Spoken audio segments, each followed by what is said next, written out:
அப்போஸ்தலனாகிய பவுல் ரோமாபுரியாருக்கு எழுதின நிருபம் 5ஆம் அதிகாரம்.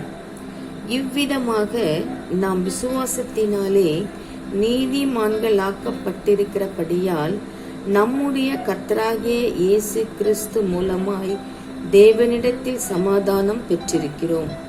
அவர் மூலமாய் நாம் இந்த கிருபையில் பிரவேசிக்கும் ஸ்லாக்கியத்தை விசுவாசத்தினால் பெற்று நிலை கொண்டிருந்து தேவ மகிமையை அடைவோம் என்கிற நம்பிக்கையினாலே மேன்மை பாராட்டுகிறோம்.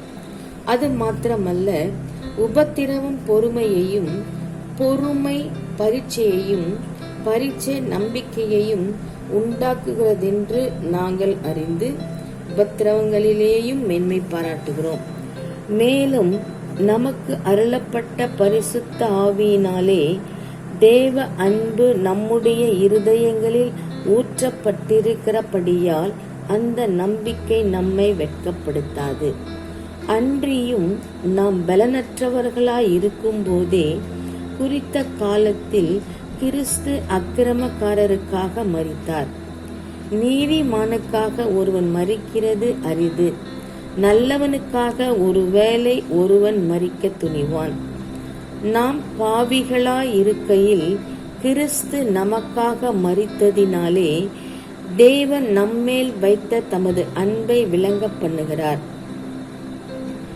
இப்படி நாம் அவருடைய இரத்தத்தினாலே நீதிமான்களாக்கப்பட்டிருக்க கோபாக்கினைக்கு நீங்களாக அவராலே நாம் ரட்சிக்கப்படுவது அதிக நிச்சயமாமே.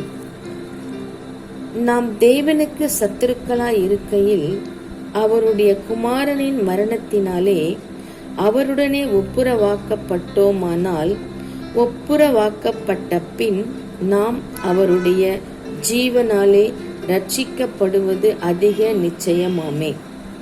அதுவுமல்லாமல் இப்பொழுது ஒப்புரவாக்குதலை நமக்கு கிடைக்க பண்ணின நம்முடைய கர்த்தராகிய இயேசு கிறிஸ்து மூலமாய் நாம் தேவனை பற்றியும் மேன்மை பாராட்டுகிறோம். இப்படியாக ஒரே மனுஷனாலே பாவமும் பாவத்தினாலே மரணமும் உலகத்திலே பிரவேசித்தது போலவும் எல்லா மனுஷரும் பாவம் செய்தபடியால் மரணம் எல்லாருக்கும் வந்தது போலவும் இதுவுமாயிற்று. நியாயப்பிரமாணம் கொடுக்கப்படுவதற்கு முன்னும் பாவம் உலகத்தில் இருந்தது.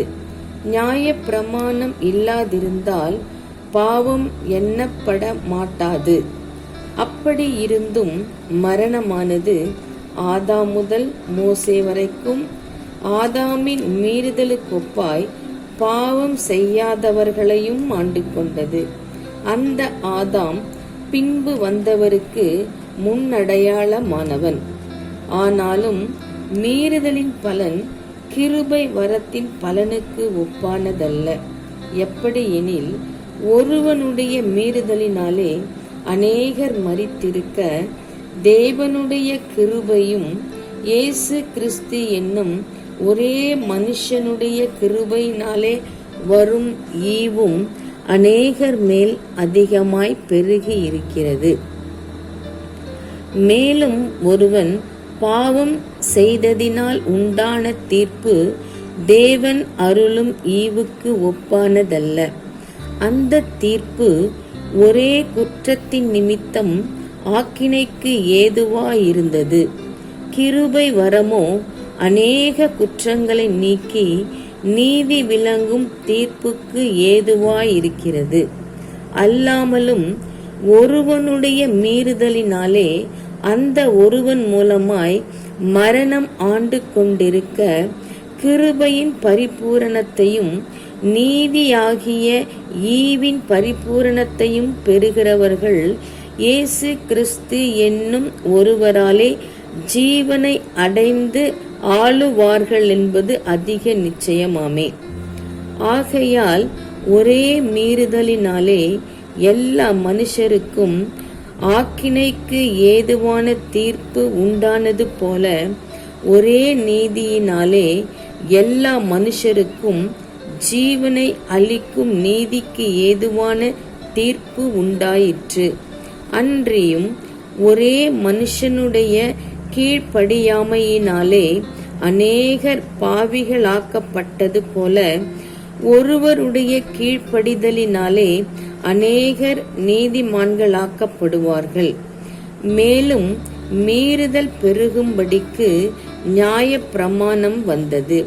அப்படி இருந்தும் பாவம் பெருகின இடத்தில் கிருபை அதிகமாய் பெருகிற்று. ஆதலால் பாவம் மரணத்துக்கு ஏதுவாக ஆண்டு கொண்டது போல கிருபையானது நம்முடைய கர்த்தராகிய இயேசு கிறிஸ்துவின் மூலமாய் நீதியினாலே நித்திய ஜீவனுக்கு ஏதுவாக ஆண்டு கொண்டது. ஆமேன்.